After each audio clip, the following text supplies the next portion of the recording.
Здравейте, скъпи таро приятели, и добре дошли на моя YouTube канал Violet Evergarden Tarot. Днес с помощта на картите Таро за всички повелители на въздушните зодии ще разгледаме какво месец април има за вас и ще ви донесе в любовен, емоционален план, в работен план. И ще изтегнем послание за всяка една зодия по-отделно за месец април. Хайде сега да видим за всички въздушни повелители какво месец април има да ви каже и да ви донесе. Хайде да видим месец април какво ще ви донесе. Какво месец април ще донесе на въздушните зодии в любовта, в емоциите и в работен, финансов, материален план какво месец април ще ви донесе. Сега за всяка зодия по-отделно ще изтегля. Хайде, зодия Близнаци, послание от картите Таро за месец април. Зодия Везни, послание от картите Таро за вас. И зодия Водолей, послание от картите Таро за вашия месец април. Сега, скъпи мои въздушни зодии, искам да си пожелаете по едно желание. Може да паузирате това видео, може да си затворите очите, да вдишате няколко пъти дълбоко, да визуализирате вашето желание и мечта, което искате да се сбъдне и осъществи през месец април. И ние с оракулските карти ще потърсим отговор от ангелите. Дали вашето желание ще се сбъдне през месец април? Отговор от ангелите. Дали желанието на въздушните повелители ще се сбъдне през месец април? Така.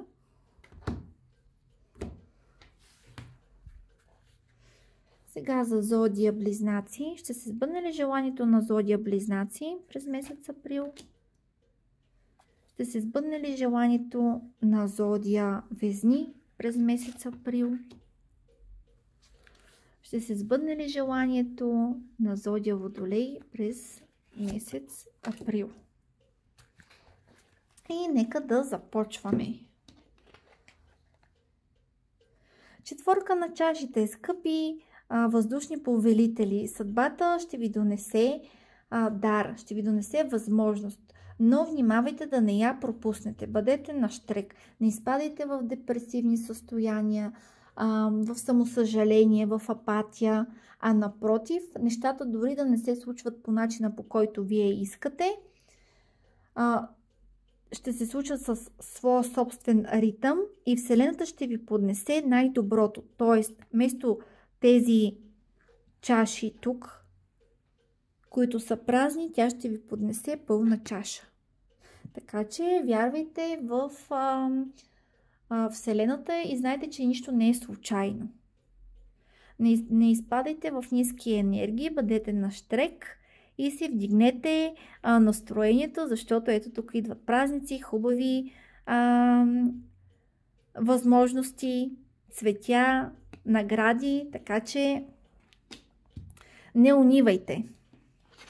Хайде в любовта. В любовта 11 голям аркан, колелото на съдбата. Няма изобщо да ви е скучно в любовта, в емоционалните връзки и отношения.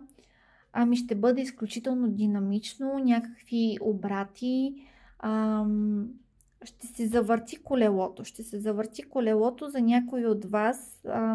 Ако нещо не е било по начина, по който сте искали, ще се обърнат нещата и ще получите в любовта признание, любов, отдаденост. Ако ли не, ако сте изпадали в някакви заблуди, пък ще ви се изяснат нещата и ще успеете да се умеете да прогледнете. но изключително ще има динамика. Това тук може да символизира и някакви кармични отношения, партньори, с които вие сте за уроци, има какво да научите един от друг. И да не са случайни. Динамика и някакви обрати в любовта. Хайде ще изтегля още една карта, пояснение на колелото на съдбата. Видим за какво става на въпрос. Да, за някаква тегова. Нещо, което ви е наранило, нещо, което ви е обидило, нещо, което изключително много и достоинството, и егото, и чувствата са ви наранени, то през месец април колелото ще се завърти и вие ще успеете да излезете от тази дупка. Ето тук я виждаме пак на апатия. Ще успеете да излезете от оскърблението и от това да опявате защо не са се случили нещата между вас. Можеш и да е по-добре, нали, тази обида, и да може да погледнете към моста, който ще ви заведе към дом с запалено огнище. Тоест някъде, където някой ви обича и който може да ви даде любов и сериозни отношения. Защото вие в яда си, че нещата не са се случили така както сте искали, че са ви заблудили. Вие се фокусирате и ето тук сте унили по несподелената любов. Но през месец април колелото ще се завърти и ще ви срещне с човек, който ще има просперитет и много хубави възможности за сериозни отношения. То дори и за възможност, нали, потенциал да заживеете заедно под един покрив, което не е никак малко. Ето вижте тази жена, как тук от където ги гледа тези три чаши и тъгува, тук вече тя от това да се фокусира върху негативния опит, който е имала, Вселената й поднася възможност, новият човек, ето тук с букет цветя може да дойде и тя вече вижда изход от тунела, изгрева на слънцето, светлината и другия път, другите възможности. Така че не пропилявайте хубавите възможности и не си губете времето да тъгувате и да страдате по някакви хора, които изобщо нямат никаква стойност и са изчерпани. Те са били кармични, за да ви дадат урок, да научите нещо за себе си, да придобиете опит в отношенията, във връзките и да може да продължите напред, като не допускате същите грешки. Така че горе главата, скъпи въздушни повелители. Хайде да видим в финансовия план.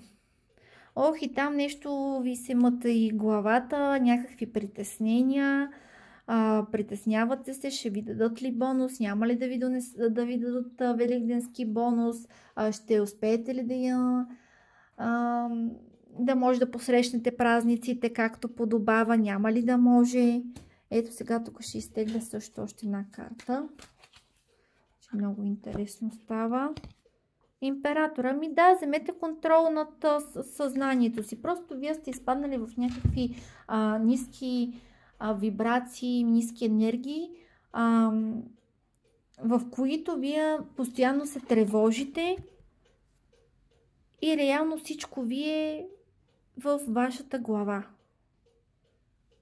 И е вечерно време, може да сте от типа хора, които постоянно мислят, нали, като се притеснят и овъртинкват ситуациите и нещата. Ама той казал това, он си направил това, аз дали добре го казах, дали не го казах, дали няма да ме разберат погрешно.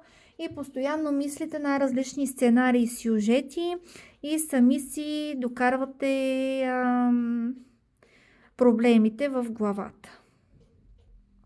но трябва да вземете контрол над ситуацията. Може сега да е свързано тези с шеф, с ръководител. В финансовия материалния план вашите притеснения може да са от ръководител и от шеф, от който зависи заплащането.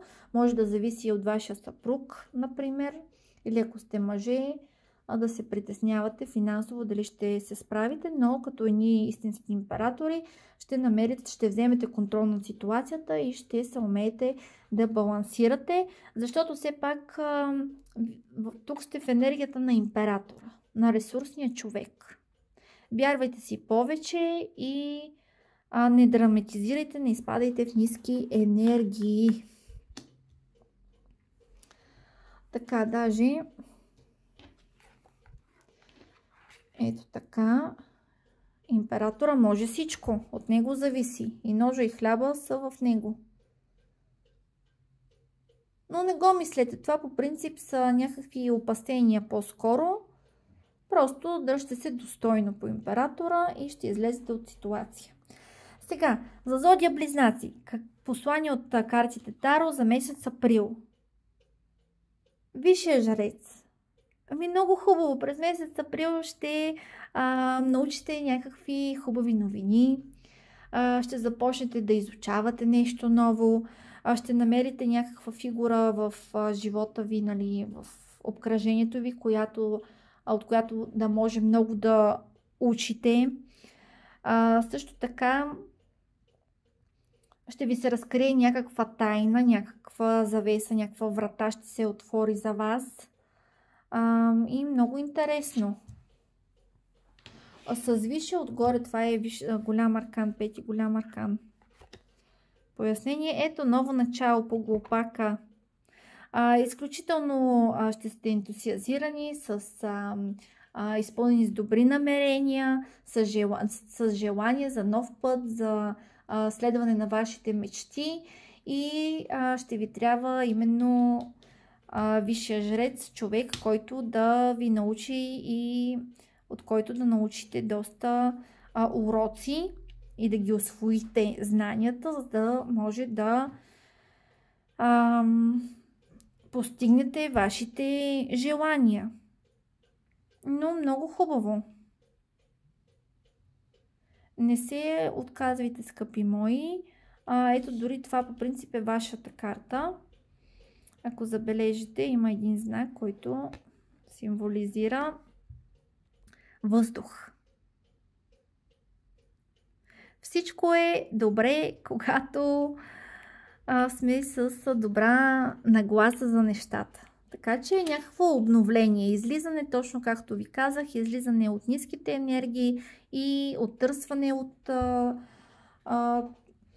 нехубави емоции, тръгване по нов път, ново начало. Хайде да видим сега зодия Везни. Посланието за вас, скъпи Везни, е 17-ти голям аркан, звездата. Сбъдване на вашето желание. После ми е интересно и от отговорите на ангелите да видим какво ще кажат, но това е прекрасна карта.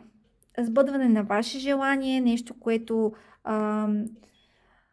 много искате, може и да е така, как да ви кажа, да сте в енергията на манифестиране, на желание, така силно да искате да привлечете, може да е човек, с който сте на разстояние или нещо, което просто ви дели някакво физическо разстояние и е въпрос на време да сте заедно. Хайде да видим сега за зодия Водолей. О, скъпи Водолей, вие ще сте в енергията на крала на царя на жезлите. Уверени, харизматични, родени лидери. Ще се умеете да разпалите огъня в хората около вас, защото той ще гори много силно от вас. Изобщо ще поемете лидерската позиция над вашите действия.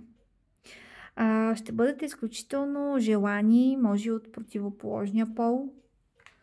Хайде да видим и за вас една пояснителна карта. Посланието.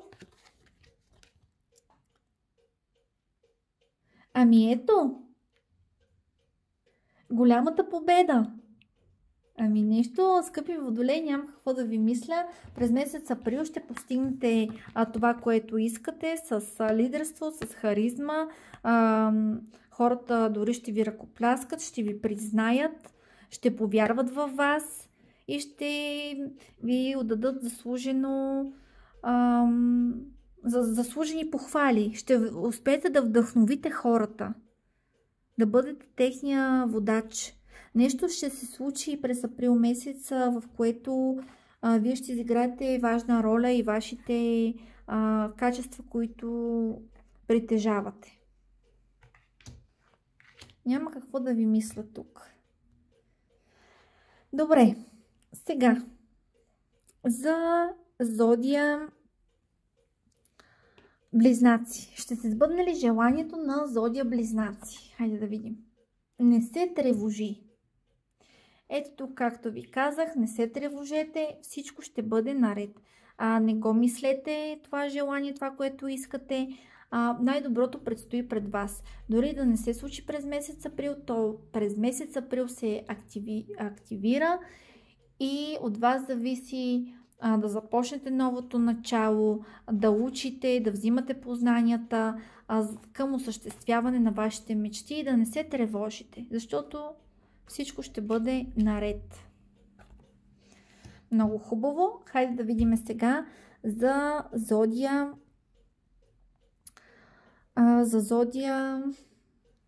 Нека да видим за зодия Везни. Ще се сбъдне ли желанието на зодия Везни? Отговор от ангелите. Скъпи Везни, действайте! Действайте! Тук нещо, което пазите в тайна, нещо, което е скрито, нещо, от което нямате отговор, но вярвате в собствената си интуиция и в правотата на вашата преценка, ще ви доведат до успех. Трябва да работите здраво. Ето защо се е паднала тази картата на работещия човек. Осмица на пентаклите.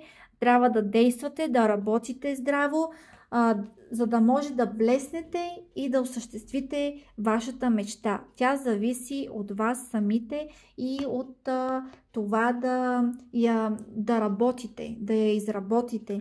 Може да е свързано нещо с ръцете, някакъв занаят, но от вас зависи от усърдната ви работа и постоянство. Действайте, скъпи Везни, за да може да осъществите вашите мечти. Вселената и ангелите са с вас. Без страх, само напред и действие. Не трябва да седите да чакате, а трябва да направите нещата да се случат. Колко хубаво! Добре, хайде да видим сега за водолеите. Скъпи водолеи, тук видяхме, че сте лидери, че всичко се случва около вас както трябва. Хайде да видим какъв е отговора на ангелите за вашето желание. Ангелите, скъпи мои, ви пожелават успех, защото вие единствено от това имате нужда. Виждаме, те казват успех в начинанията, успех в това, което сте започнали да правите и ще постигнете успех, т.е. ще ви се сбъдне желанието. И победата е при вас. Ето ви победители. Въобще няма какво вас да ви мисля, скъпи водолеи.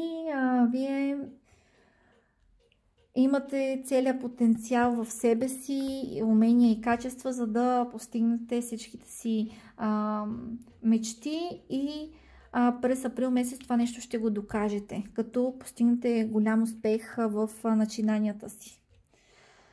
И така, скъпи мои, ако ви е харесало видеото, моля ви, дайте палец нагоре, коментирайте как ви резонира този разклад, сбъднали ли са ви се желанията, какво се е случило. Пожелавам ви приятен ден, и се абонирайте за моя канал за още повече хубави видеа.